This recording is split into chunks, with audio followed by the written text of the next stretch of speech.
Are you looking for a unique Christmas decoration that nobody else has done? Not your friends, not your family? Are you looking for just a fun afternoon project to use up the rest of those Christmas decorations? Well, let me introduce you to the Christmas Jellyfish. I switched my dining room with another room years ago, so I don't actually have a light fixture in the center of the table. And so I wanted to add some drama there, and I decided to just try to make a chandelier. Well, I did the ornaments, I did some of the ribbon, and it was just like, it needs a little more. Then I did the wide ribbon, and it was just like, oh, now it's getting good. And finally, I did the loop around the top, and then Clicky was like, that's a jellyfish. It's like, okay, it's a Christmas jellyfish. So let me show you how to make it in 5 easy steps. I'm Governor Koo, and let's get into it. All right, let's get into the list of things you're gonna need. First off, you need this wide ribbon from Temu, or I got it from Temu. It comes in a whole bunch of different colors. It's pretty stiff and it grabs onto itself. It's really nice to work with in this situation. After that, you're gonna want some wire ribbon. I found this from the dollar store. It's sparkly, it's pretty. It just adds a nice little texture. After that, you're gonna want thumbtacks. So this is for attaching the stuff to the ceilings. I like to use the clear ones. And after that, I have small ribbon and fluorescent again. And this one I'm using for hanging my Christmas balls. And they will stay up with the thumbtacks, trust me. And lastly, you want to get a ladder. 2 is better if you can, because you're going to be climbing up and down when you're going around doing each side to make sure it's even. To start your jellyfish, you want to start with your center core. And you want to go down as low as the lowest on this one. So I just like to unspool the ribbon and then I kind of twirl it and scrunch it while I do. That makes it stick to itself, so it gives it a lot more life and a lot more texture in the eye. See how that's looking? So you want to go down low. I'm going to go probably just a few inches above that little flower arrangement I have down there. And that way, it'll really create the most dramatic jellyfish you've ever seen. And so you just keep on rolling and folding while you do it. And once you get to where you want to go, you're just going to take some scissors and, cut through the fabric. And it's very easy to affix to the ceiling. All you're going to use is just a clear thumbtack. And these also hold up the ornaments. And I know you might want to think you need to use shatterproof ornaments, but you can use your glass ornaments. If it's not going to hold, you will feel it immediately and it'll just come right back out while you're still holding it. So I didn't lose a single ornament last year and I used all glass. Now it's time to add the rest of the tentacles to the jellyfish. Now you always want to do this in odd numbers. Odd numbers are just much more pleasing to the eye than even numbers. And so last year I did 3 tentacles and I thought that actually ended up looking a little small. So this year I'm going to do 5, maybe 7, we'll see how it goes. When picking color schemes for Christmas, this is also important. You want to try to bring a color scheme through an entire room. I do different colors for different rooms because I have just way too much Christmas stuff. But you want to try to incorporate the same colors over and over and over again. So in this room, I'm doing that fluorescent green, I'm doing that bright red, and I'm doing the silver. One really important thing when hanging the tentacles is you want to make sure that they're all at different heights. This will give it a lot more depth and be a lot more interesting to look at. If you end up going a little too long or you have the same length, you can always just trim off the bottom, or you can also crinkle up the fabric a little more to make it grab to itself more. Ribbon, sorry. And that'll make it shorter or longer.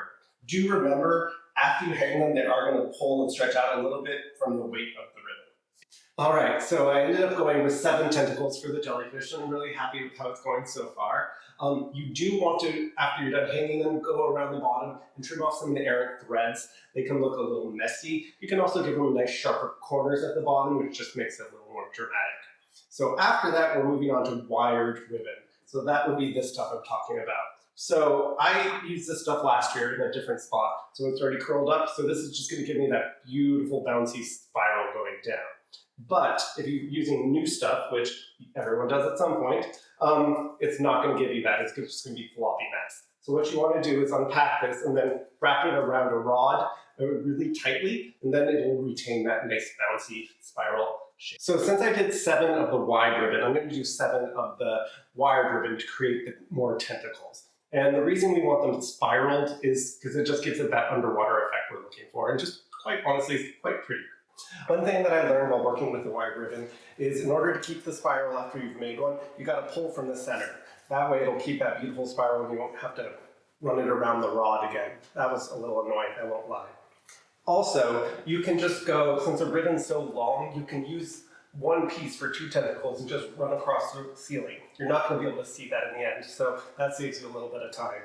And finally, you want to go through and curl in the edges of the ribbon at the bottom. It just gives it a more finished look.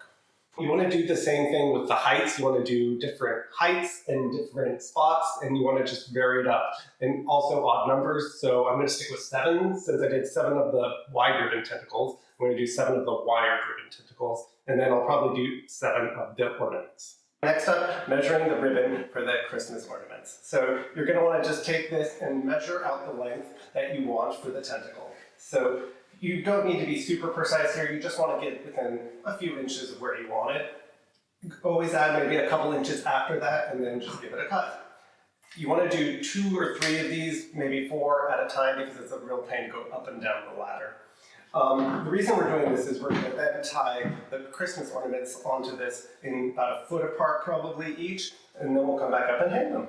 Okay, so like I was saying, you don't have to do the colors that I chose for my dining room. You can do any colors you like. So here I did one in reds. I got the tulle ribbon from the dollar store. I really love how it turned out. The reds all together just are so luscious together. I decided to do it in my small bathroom to make it even more claustrophobic for guests so they could enjoy the small walls. Last year I did mine in lime green and unusual Christmas colors like teals and purples.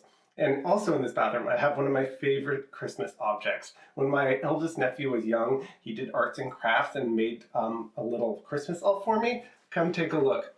This monstrosity looks like it's jumping down to attack you and eat you. I love it and put it up every year. I just love the idea of guests looking up and going, ah! All right, now on to hanging the ornaments. I won't lie, this part is a bit tedious, but just sit down, let's do a podcast, you'll get through it fast enough. So you want to just take the first ornament and go through it, and then you want to just tie it off like a simple knot. You don't need anything elaborate. These things don't weigh anything at all. So they will just stay on there with just a plain knot. Then after that, you're going to use the other end of the ribbon. You're going to snake that through the other ornaments one by one, bringing them down to about a foot away from this ornament. And just like with the jellyfish, you want to do odd numbers. You want to do 3s, you want to do 5s, you want to do 7s. I'm done making my chains of ornaments. I made 9. My original plan was to do 7, but I might need more. I might need 11, who knows? So I'm just going to play it by ear on that. You want to do the longest chains of ornaments in the center, moving with the shortest chains out. That was true of the ribbons, and now it's true of the ornaments. I forgot to say that earlier. So you're just going to take a thumbtack, and when you get to the connection with the ceiling and push it in. Now that thumbtack will pop right back out if it's not going to hold. If it stays in firmly, then you're good for at least a month. So I did break my own rule. I did do 4 ornaments per chain quite a few times just because I couldn't make it work with the length I was working with. I still think it looks actually pretty good, and with all of the balls it's pretty hard to tell. Now, I did end up putting up all 9 chains, and you know what? I don't think it's quite full enough. I think I need a little more small ones along the edge. So I'm thinking I'm going to do another 4. So I only had enough ornaments to do 3 additional Christmas ornament chains, but I think it really finished it off. It looks full along the edges now. It comes all the way out. And I broke my rule again. I did 2 ornament chains. Oh well. So you could leave it here and just have like this as a upside down Christmas tree or a chandelier. But to get the full jellyfish effect, we gotta go back to our wide ribbon. So this you're just gonna take and you're gonna just wrap it really hard on itself, a lot harder than we did when we were doing those little tentacles. And then you're gonna get really annoyed with this, but you're gonna have to go up and down the ladder like 5 times.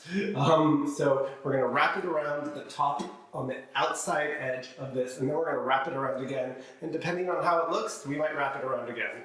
So if you've been enjoying this video, please hit like and subscribe. I have a whole bunch more decoration videos coming up. As you've seen through the window, I have a blacklight tapestry out up there. So I'm going to be doing a whole blacklight video for front yard decorations.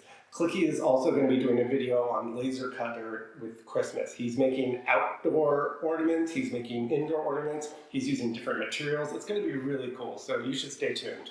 So I ended up looping the wide ribbon around the top 2 times, and I tried to get the second layer a little bit lower so it made it a little more jellyfishy.